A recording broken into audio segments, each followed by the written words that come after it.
Hey guys, welcome back to Spillage Studios. Today we're here with something new to me overall too. And we're gonna be doing a season one review of the '90s classic, uh, you know, monster weekly monster show slash horror slash, just fun action high school sitcom show, Buffy the Vampire Slayer, of course, featuring Sarah Michelle Gellar, Allison Hannigan, of course, from I always think of her from Lily from How I Met Your Mother, um, Anthony Head, who plays Rupert Giles, and Nicholas Brendan playing Xander Harris. Of course, Allison Hannigan playing Willow, and Sarah Michelle Gellar playing Buffy. Um, I didn't know too much about this show overall. I knew Sarah Michelle Gellar. I knew her primarily from Scooby Doo. Sorry, my phone went off a little bit, but don't worry too much about that. But yeah, from that Scooby Doo, James Gunn Scooby Doo, and I think she works great in this show. We're gonna start with like a little bit of an episode to episode breakdown, um, talking about kind of what happens in each of them, and kind of going overall. Of course, we start with episode one of season one. Welcome to the Hellmouth. This is kind of your introduction to Buffy, saying you know, she's coming to a new school, in Sunnydale is the town she's coming to, and she got basically forced out of her old school because she ended up burning down the gym, and her mom moved her to start a new life, and it's a big thing for her getting to this new school. She meets like the popular kids, and then ends up, we find out she's the Slayer, which is this one, one person at all times who is this ultimate vampire slayer, and she's basically just a badass. She's got, it seems like, inhuman strength, something maybe akin to like something like Captain America kind of strength. Like she's pretty strong, and she kicks ass at fighting vampires. First of all, I want to say from this first episode, I have some notes, and I said feels like a goosebump episode for adults, teens.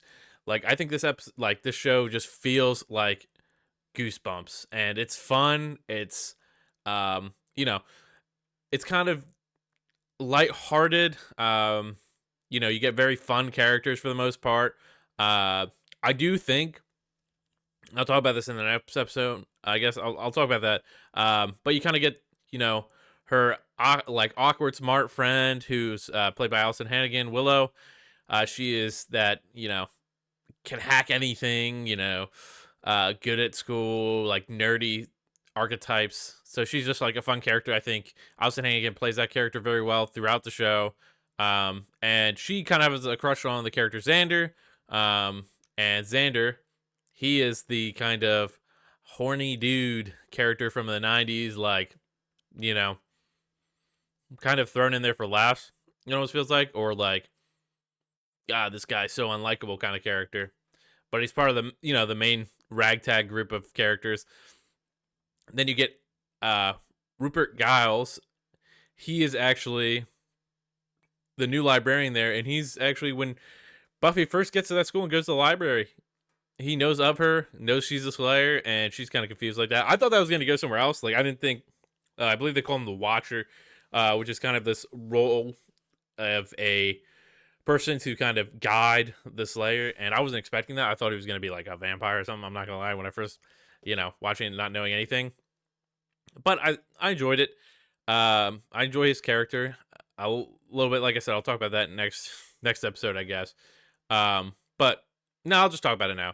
I really thought he was a creepy ass teacher for the first two episodes. I'm not gonna lie. I have it in my notes for episode two, but like in the first episode, he's like really getting like weird, seeming like touchy feely with the students. I was like, what the hell's going on? But kind of after like episode three and on, I feel like it's not that crazy. But overall, in the first episode, you find out there's vampires here. This city was built on the Hellmouth, which is like, the gateway from hell and demons to the real world. Um, and of course, the show overall, I didn't even say this, created by Joss Whedon. I definitely feel this being like kind of the predecessor to that like the Avengers movie. Definitely, I could see takes a lot from this, and or like has very similar vibe of like that slight jokiness where you have those serious moments. Um, and I think like I love the action, like the dumb, almost like fucking kung fu movie action in some of these. Whether I think the choreography is the best or not, it is what it is. But overall, this first episode basically introduces vampires. She basically kicks a bunch of vampires' asses, and then you find out that there's this Lord of all vampires called the Master, played by Mark Metcalf, and he'll come up later. And also another note I had was a character in this episode shows up, basically showing up like predestined. What am I trying to say? Showing the evil coming, and yeah, he is named Angel, and he's a very interesting character. We'll talk about him a little later. Also, in this one, I don't know why I have it under episode 2. Basically, during this whole thing, there's a group of friends that Buffy gets with, and that's Willow, Xander, and their friend Jesse, who ends up becoming a vampire during the episode, that might be episode 2, kind of, I think, because I think it's kind of a 2-part first episode. Yeah, so yeah, they're kind of tied together. But yeah, Jesse, you end up having die. Let me just make sure. Okay, yeah, he's in the second episode. They basically end up having this big plot. I know this is kind of going around in circles, but they have this big plot to kind of take over the town and infect a bunch of people, or no, sorry, steal their blood so they can make the Master powerful enough to break his cell. What ends up happening is they go to this big party at this, kind of warehouse thing that they have parties at that lets them drink and stuff like that, I guess. A couple people ended up getting turned into vampires, Jesse being one of them. It kind of goes to this final point where actually ends up Jesse gets fucking pushed, like he's fighting Xander at one point because they're good friends, and he gets pushed into a stake that Xander's holding. I thought that scene was funny. But overall, basically, the good thwarts the evil. Nothing too crazy. And it's a fun little episode. Overall, nothing too crazy. But she kind of thwarts the Master in this episode, and we kind of get a little bit of a break from that then. That's kind of the first 2 parts. Pretty good, I would say. I would say it's a fun little romp in there. There's some good fun combat. Some weird stuff happens. She loves spewing. Buffy loves spewing in this first, and I guess this first season, a couple times. She loves accidentally spewing that she's the Vampire Slayer, which is pretty funny. She's like, oh man, I'm gonna, slay vampires. Oh, I didn't mean that. But it's fun overall. I guess it was a 2-episode premiere. It looks like originally, so that's pretty cool. But overall, just a fun little romp there. Nothing too crazy, which leads us to episode 3, where Buffy basically is trying out for the cheerleading team. That ends up being kind of a weird mix where it ends up this girl's mom they think this girl's mom's a witch, because for some reason all these people are getting injured, have crazy stuff, like the one girl spontaneously combusts, a bunch of crazy stuff. Basically all the people applying for this cheerleading team are falling off one by one, and then it ends up being a witch. At the end you find out that it's not the mom. It's when they go to her house, they basically go and see, and it looks like the mom's being tortured and stuff like that. It turns out it's actually the mom swapped bodies with the daughter, and to try and live her glory days of being a cheerleader. Super just weird episode. They fight the witch. Nothing too crazy happens. It's fun. It's a fun little romp. I don't think it's as good as the first 2 episodes, but it's fun. And then episode 4, we get a kind of your like horn dog high school fucking, you know, teacher's pet kind of fucking. I guess the episode's literally called Teacher's Pet. But yeah, weird episode. Basically starts out with you see this new biology teacher. This is actually one thing that disappointed me. I was very sad about. Is like the original biology teacher seems like a really good dude. Seems super awesome, and this is kind of where I started to notice the trend of if you see a new character in this series, they're probably gonna die that episode. They're probably not gonna be alive very long. So we are greeted by her teacher getting killed by a giant praying mantis.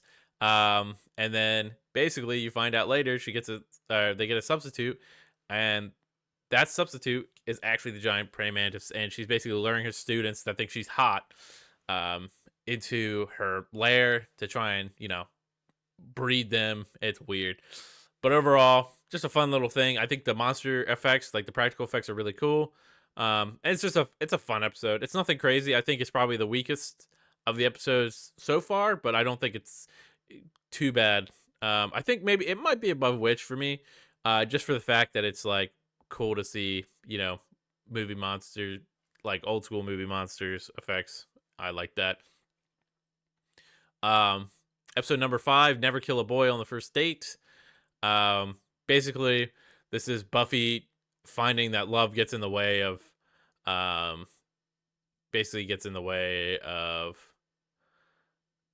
um, kind of gets in the way of her life, like the vampire hunting, everything like that. And then basically Giles is ending up, getting himself in a situation when basically this group shows up that they're trying to like, it's like the five. I can't remember what the fuck it's called. But the anoint, no, they're basically hunting the anointed one, which is like this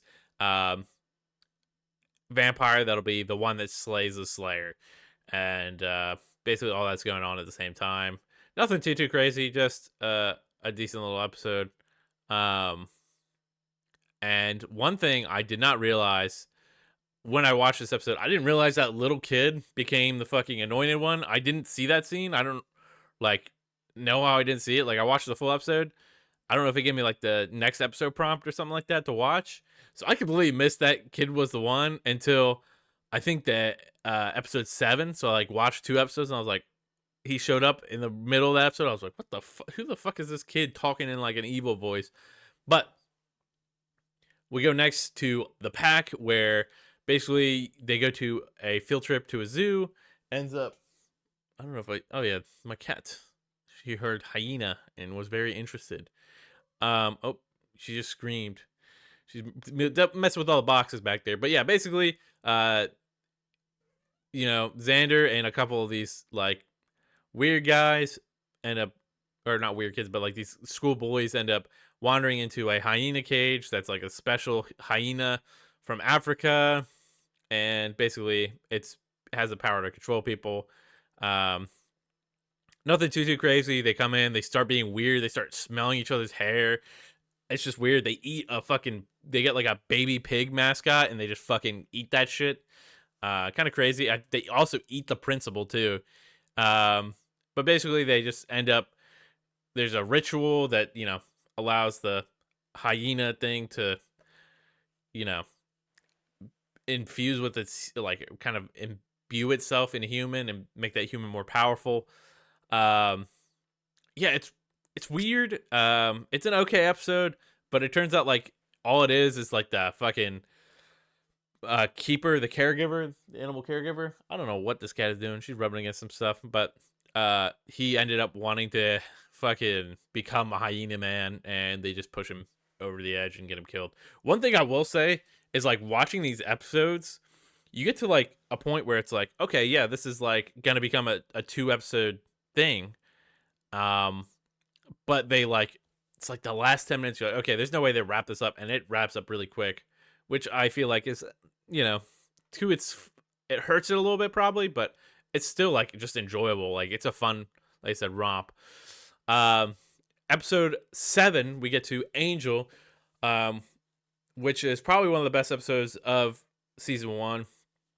where it turns out I can't remember what the crux of the first one is, but or like the first part. But basically, I think there's uh Buffy's going out. There's these three armored vampires that are sent to hunt Buffy. Uh, she basically gets into a scrap. Angel shows up and helps her out. And they narrowly escape going to like getting to her house. And basically, she's wanting to help Angel out and hide him until um till he can heal up. He actually gets wounded in the fight, but basically wants to just help him stay there till the vampires leave. And then during that part, when she kind of gets like romantically involved, and of course Xander's fucking jealous and all this shit. Nothing too crazy, but um, basically we find out that he's a vampire, which kind of threw me for a loop. I thought he was gonna be like a guardian angel type character, like I really thought the angel name. Oh yeah, angel, like cool. Nope, that dude's a vampire that actually magically got his soul back. But he appears being a vampire, and she freaks out because they like kiss, and he gets his vampire face, and then he runs away. And then gets set up by a character I haven't talked about yet, but there's like this female vampire that's working for the master, who's kind of like, you know, I don't know what you want to say. Like, just he's just one of her henchmen, or she's just one of his henchmen. Doesn't really matter too much. But basically, she sets up Angel, and making it look like he bit Buffy's mom, and of course he did not. He doesn't actually end up being one who drinks blood. Then she goes to him, says like, "Hey, like you might as well join us, Angel, because Angel's like this fucking super fucking crazy vampire that was like a monster back in the day, but he regained his soul and became human and decided like, or like got his humanity back, so decided not to do that. So basically, Buffy decides, let me kill this guy now. Goes um, busts into his apartment, trying to kill him. He kind of fights back for a little bit, which I didn't understand that part as much because he kind of, but he kind of seemed like he was kind of submitting, like just kill me, you know what I mean? Like he's sick of it because he cares about her. And then they end up, kind of figuring out, oh shit, you know, he's not the one who hurt your mom. And the blonde girl pulls up, and this part is fucking crazy. Darla is the character's name. She pulls out the dual wheel pistols, bro, and starts blasting. That shit's insane. But yeah, basically Buffy and Angel team up and beat the shit out of her. But kind of they agreed that they need to spend some time apart. Like they can't be together after all that shit that happened. So that takes us to our next episode, I, Robot, Eugene. Um, which is kind of an interesting episode. It's basically this demon gets locked in a book, and that's how it stays from actually being out in the world. It's a super powerful monster, I think, called Moloch, and basically they end up wanting to scan all these books into an online database, accidentally scanning this demon in, and this is where we're also introduced to the like computer science teacher. I believe it is Jenny Calendar. Is that the I think that's the right one, but played by Robia Scott.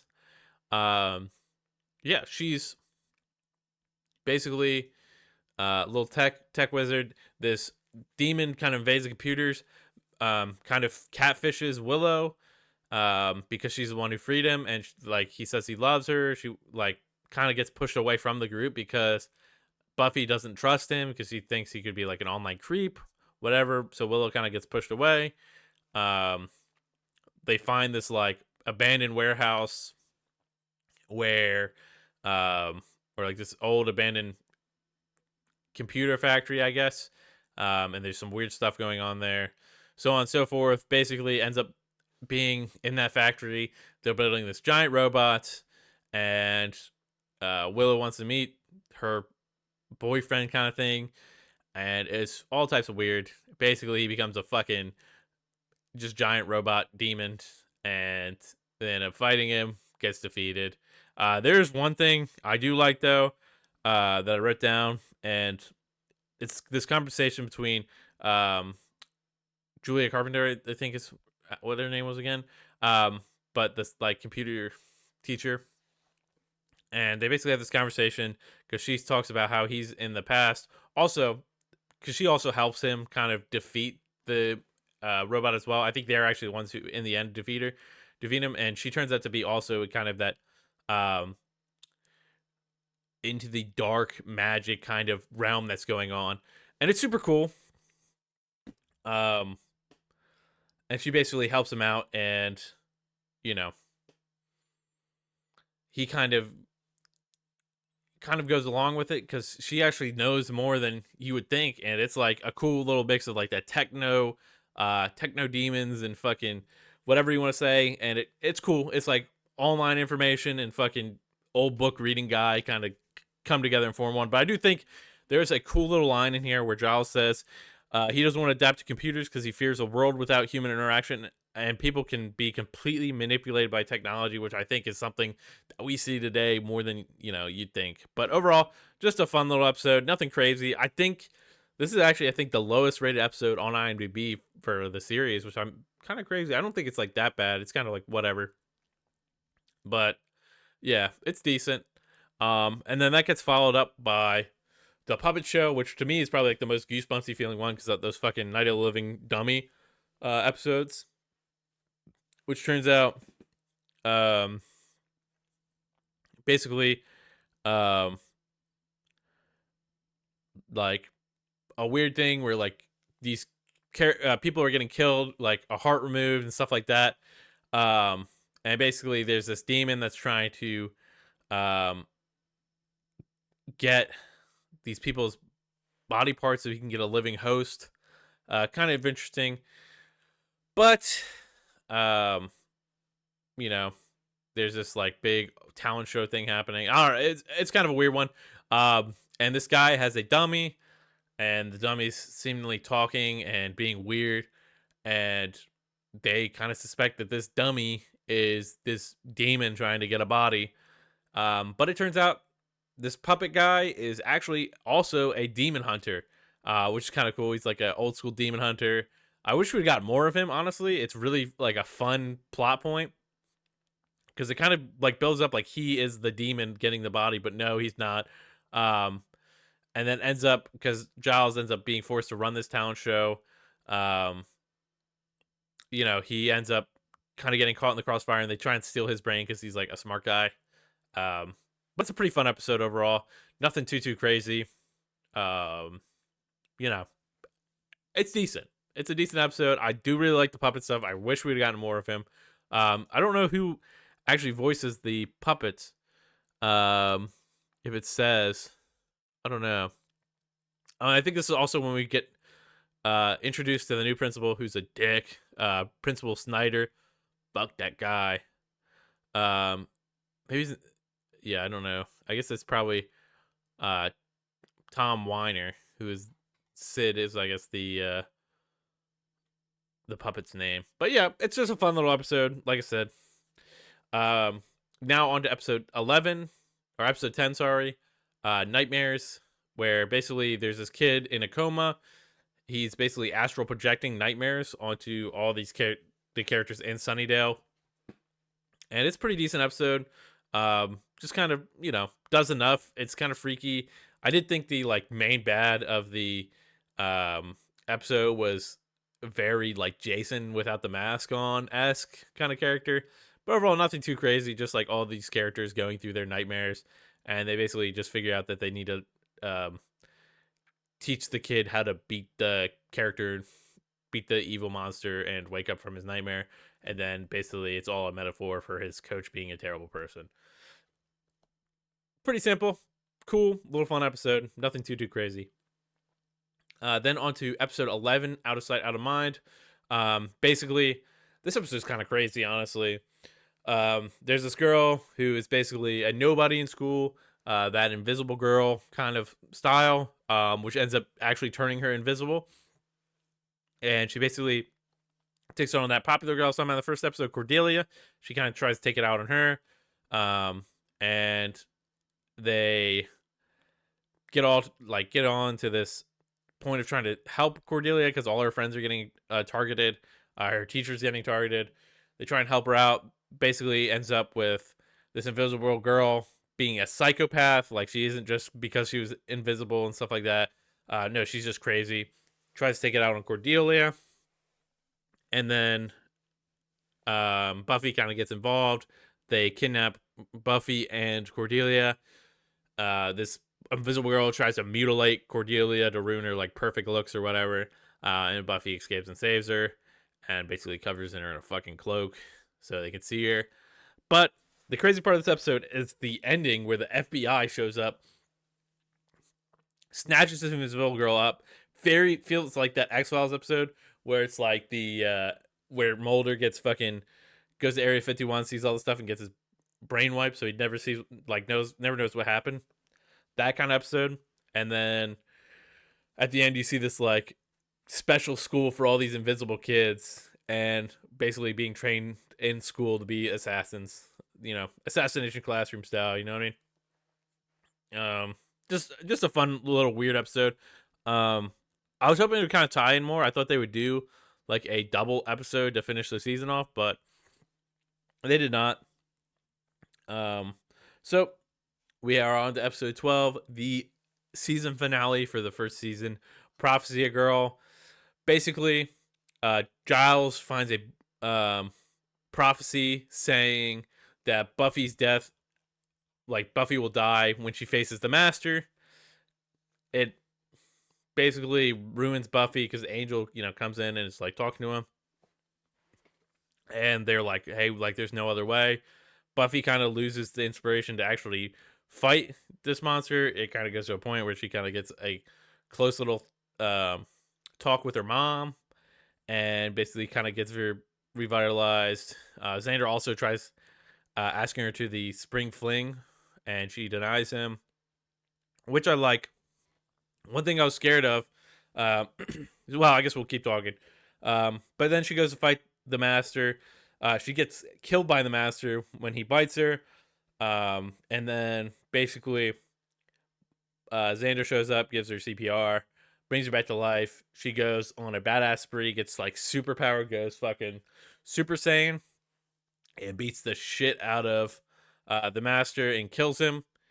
Super, random. And then there's kind of a subplot of Giles and them being in the library, and the fucking Hellmouth shows up, and it's like a fucking awesome, cool, like weird, fleshy, like kind of Venus flytrap monster thing coming out of the ground with like 3 heads.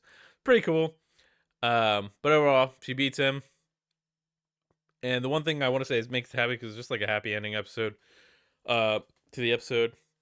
I'm happy they did not try and put her and Xander together. Fuck that. I hope that doesn't happen the next season. I haven't watched it yet, but I'm really hoping. Just because I don't think they work. It builds up so much with Willow wanting to be with him. I think Buffy is kind of more attuned to Angel, which I think like their relationship never working because she's the Slayer and he's a vampire kind of thing. Kind of makes that that more interesting. Where almost, especially because she can't really have that double life, but he kind of fits into that double life, so it's like so hard for her to figure it out. I don't know. It's definitely interesting. But overall, it's a really fun like show that is. Well, this is the first season. This is like this is probably the roughest ever gonna be. Not in like a bad way. Like I'm just saying, like overall, that's just how these kind of shows went. You know what I mean? They probably got way more budget after people really liked the first season. However it went, which I'm not surprised. The cast is great. It's really fun. The show is just like a fun monster, week to week monster show. The horror elements are fun. Like I'm kind of thinking, like, damn, what can we see next? Will we get werewolves? Will we get like actual zombies and stuff like that? I'm ready for more, honestly, and I was super happy with this first season, and I can't wait to get to season 2 and see how it improves or changes. Like I said, I do not ship Xander and fucking Buffy. Fuck that shit. Willow and Xander should get together. but also Willow shouldn't get with him because he's a piece of shit, and nobody likes Xander. Probably. I don't know. Maybe improve himself. Angel's the goat one, and I think I'm really thinking that Angel really developed that. From what I could tell, you know what I mean? That like ultra, you know, Twilight style vampire. The way he like is brooding all the time and all this crazy stuff. I don't know. It's fun. But overall, it's just it's a good show. I probably give the first season like a good like 8.5 out of 10. I really liked it. I enjoyed it. I think it could get better. I think there is some like faults here and there, but overall, I think it's just a fun show. Like overall, maybe I give it more like an 8, but you know, it is what it is, man. It's really fun, and I really want to see um what the hell? Okay, maybe I'm not gonna read it. I started looking. I was just had the episode list up, and I saw the top rated episode, and I was like, "What the fuck?" I'm not gonna talk about that. But overall, yeah, like 8. Let's put it at A2. A2, solid A2 for the show. It was really fun. Um, like I said, I think this cast is really fun, and I definitely get why. Probably people at this time, because when I was a kid, I was like, you know her and Sarah Michelle Gellar and fucking Scooby Doo. I was like, oh, is Daphne, um, and I could definitely see how she was probably a heartthrob for like many people of the time, and I understand. I understand. She was very like, I know she's playing a teenager. She's also 20, but I could definitely understand why she's like that. But that's the end of this episode, guys. If you enjoy this, stay tuned for my season 2 reaction, which will be coming out whenever I finish season 2. And then, of course, my plan for this is I saw a guide on Reddit on how to watch the show with Angel. So hopefully, as long as I'm still enjoying it by the end of season 3, we'll get into that and we'll be doing Angel and Buffy reviews. Kind of 2 different episodes, but definitely be super fun. If you guys enjoy this series, drop a like, subscribe, turn on the notification bell for more, and check out our other videos, the slash casts, which are our more group focused, one movie or one series kind of series of movies kind of episodes. So stay tuned for more. That's all for today, folks. So peace.